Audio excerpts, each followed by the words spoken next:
એટલી સરસ વાત પછી મને બીક લાગે છે, બોલું કે નહીં. મારી ભાષામાં છક્કા છૂટી ગયા. એની અનિશભાઈ કીધું કે તમારે એક હાસ્ય લેખ લખવાનો છે. હવે ગુજરાતી લોકોને હસાવવા એટલે ઇમ્પોસિબલ. આઈ નો. એટલે મેં કીધું હરીશભાઈ કે કંઈક લખી આપો.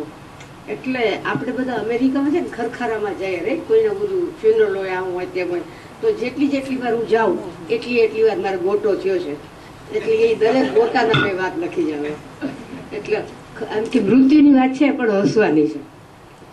કે નબળા ગુજરાતીઓને હસાવવા એ અઘરો પ્રયાસ છે, પણ પ્રયત્ન તો કરવો જોઈએ. તમે યાદ કરો કે છેલ્લે અમેરિકામાં ક્યારે શોક સભામાં ગયા છો? મારા 2-4 યાદગાર ફિયાસ્કાની વાર્તા કરું. આમ જ આપણે હળવા હસતા રમતા માણસો એમાં ઠાવકા થઈ, મોઢું એકદમ ઢીલું કરી અને 2-4 કલાક બેસવું પડે. કુટુંબના લોકો સાથે આપણે દિલગીરી વ્યક્ત કરવી પડે. પણ આજુબાજુમાં લોકોનું અવલોકન, વર્તન મને હંમેશા હસાવી નાખે.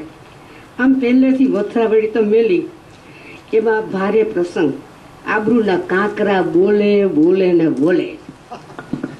અમારા અંગત મિત્રના પિતાશ્રી ભારતમાં અવસાન પામવાથી તેમના ઘરે ભજન પ્રાર્થના સભા રાખેલી. એકદમ વાતાવરણમાં શાંતિ હતી. અમે 4-5 જણા અમારી જગ્યાએ ગોઠવાઈ ગયા. ત્યાં તરત જ એકદમ બેસુરા અવાજે અનંતભાઈએ મંગલ મંદિર ખોલો દયામય ચાલુ કર્યું.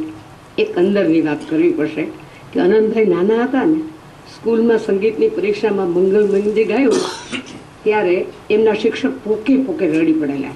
ત્યારે અનંતભાઈને થયું કે હું તો સંગીતમાં બહુ પ્રવીણ છું, મારા સાહેબ પણ આવી રીતના રડી શકે છે. બીજા બધા સાથે, મિત્રો સાથે જે અંદરની વાત જાણતા હતા, નીચું મોં રાખીને ન હસવું એમ કરી મોઢે ડૂચો દબાઈ બેઠા હતા. અનંતભાઈ આખું ભજન ગાયું અને પછી કહ્યું કે મારા સંગીત શિક્ષકે ભજન સાંભળીને રડેલા. ત્યારે હસવું હોય તો હસજો. એક સ્ત્રી મિત્ર ક્યારેય ન હસતી, ત્યારે હસી પડી. તે દરમિયાન બીજા એક જૈન મિત્રએ પોતાની 2 આંખો છેક કપાળની ઉપર ચડાવી નવકાર મંત્ર ગાયો. તેના ચહેરાના હાવભાવ જોઈ બધા ખડખડાટ હસી પડેલા. જે મિત્રના પિતાશ્રી ગુજરી ગયેલા તે કદાચ આજ સુધી અમારા બધા ઉપર ગુસ્સે હશે. જાહેરમાં માફી માંગી લો. અમારા એક જુવાન જોધ મિત્ર મિશિગનમાં ગુજરી ગયા. અનહદ કારની વિદાય આપતા ડિટ્રોઇટ ગુજરાતી સમાજની દરેક વ્યક્તિ રડી પડી હશે. શોક સભામાં શાંતિ હતી. મોતનો મુલાજો હતો. બહેનો એક પછી એક ભજનો ગાતી હતી. ત્યાં એક વેવલી મારી બાજુમાં આવી બેઠી અને કાનમાં ઘૂસપૂસ પૂછ્યું કે અલ્લાહ તેરું નામ આવી ગયું. મેં એને એક લાફો માર્યો કે ગાંડી, અહીંયા અંતકડી નથી, આ ખરખર.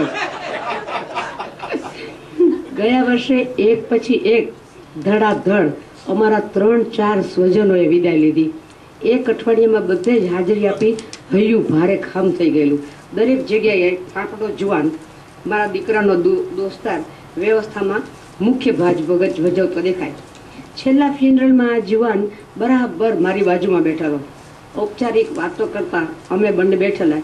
ત્યારે મેં કહ્યું કે ભઈલા, આ ફ્યુનરલ હોમ બહુ સુંદર છે, સ્વચ્છ છે, સુઘડ છે. આપણે તો પહેલી જ વાર આ જોયું રહી.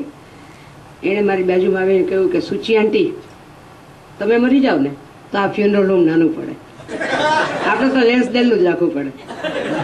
હું ત્યારે જરાય ન હસી, કદાચ ઘરડી. આપણા અમેરિકામાં ઘણીવાર કેન્સરના દર્દીઓ ડૉક્ટર લોકો જણાવી દે છે કે છેલ્લા 3-4 અઠવાડિયા બાકી છે, ઘરે જાઓ અને કુટુંબીજનો સાથે મજા કરો. એક વડીલ મિત્ર દંપતીને છેલ્લા કપરા દિવસોમાં અમે 4-5 જણા મળવા ગયેલા. સાંજનો સમય હતો. ઘરનું બાણું ખોલવા જ્યેષ્ઠ પુત્ર આવ્યો. કાનમાં ધીરેથી કહ્યું કે મમ્મી ને હસાવીને હળવા કરજો. અમારા સ્વભાવ મુજબ વાતો કરી ઘરનું વાતાવરણ હળવું કરવામાં આવ્યું. તમામ પ્રયત્ન કર્યા. વડીલ મિત્ર તેમના પત્ની જેને કેન્સર હતું એની જુદી જુદી રીતે માફી માંગતા હતા. એને કારણે મુલાકાત આખી સાંજ ગમગીન બની ગઈ. ઘરે પાછા આવતા ગાડીમાં અમે બધી છોકરીઓએ પોતાના વરને કહ્યું કે જોયું, આપણા વડીલ મિત્ર કેટલા પ્રેમથી એમના પત્નીની માફી માંગતા હતા. ત્યારે અમારા વર લોકોએ અમને કહ્યું કે તમને જો હવે જીવનમાં 3 અઠવાડિયા બાકી હોય તો અમે પણ તમને માફી આપીએ. પણ માફી માંગતા નથી. આમ વર લોકોના અનુસંધાનમાં એક બીજી વાત આ યાદ આવે છે. અને હવે પછીની વાત, જે લોકો પતિવ્રતા હોય તે લોકો કાન બંધ કરી દે. 1976માં અમારા જુવાન મિત્રે વિદાય લીધી. અમે બધા રડતા રડતા ફ્યુનરલમાં જતા હતા. ત્યારે એક વાલી બેનપણીએ ચિરંજીવી ડાયલોગ મારેલો કે સુચીબેન, આવો સારો માણસ દુનિયામાંથી ચાલી ગયો અને સાલા આપણા મોવા હજી જીવે છે.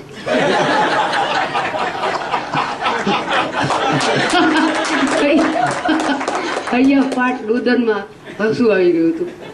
હવે છેલ્લે એક જ વિનંતી છે કે તમે કોઈ મારા ફ્યુનરલમાં આવો તો એક જોક કહેજો ને હસજો. Thank you.